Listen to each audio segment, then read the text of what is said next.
श्रेयान् स्वधर्मो विगुणः परधर्मस्वनुष्ठितात् स्वधर्मे निधनं श्रेयः परधर्मो भयावहः।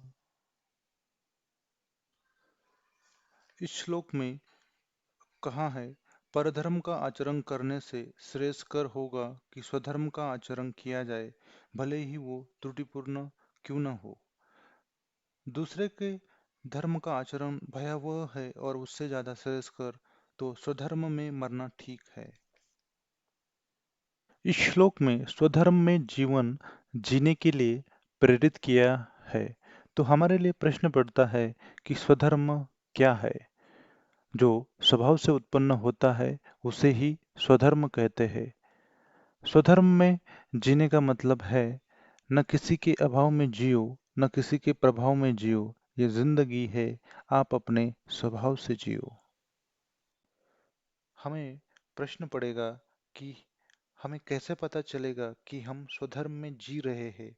तो स्वधर्म में जब हम जीते हैं तो स्वभावतः हम खुश रहते हैं। स्वधर्म को गांधी जी ने बहुत ही सुंदर और सरल शब्दों में कहा है, Happiness is when what you think, what you say and what you do are in harmony। इसका मतलब है जो आप सोच रहे हो, बोल रहे हो और जो आप कर रहे हो वो एक समान होने पे आपको खुशी मिलती है।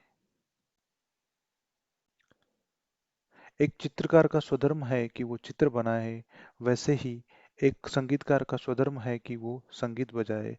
चित्रकार को चित्र बनाते समय उसको आनंद मिलता है, वैसे ही एक संगीतकार को जब संगीत बजाते हैं तो उसको आनंद मिलता है। इस श्लोक में दूसरे लाइन में कहा है कि परधर्म का अवलंबन करने से श्रेयस्कर है कि स्वधर्म में मर जाना। जैसे कि अगर हम एक चित्रकार को कहे कि वो संगीतकार बन जाए तो उसके लिए वो बहुत ही कठिन और दुखदाई होगा। वैसे ही अगर हम एक संगीतकार को बोले कि आप चित्र बनाएं तो उसके लिए भी उतना ही दुखदाई और कष्टदायी मालूम हो जाएगा। एक ही जंगल में गाय और बाघ रहते हैं, परंतु दोनों के स्वधर्म या स्वभाव अलग होते हैं। जैसे कि गाय घास खाती है और बाघ मांस खाता है। जब जंगल में अकाल पड़ता है तो गाय मरना पसंद करती है परंतु मांस नहीं खाती। वैसे ही जंगल भले ही घास से भरा हो और बाघ भूखा हो, फिर भी बाघ घास खा के जीवित रहना पसंद नहीं करता।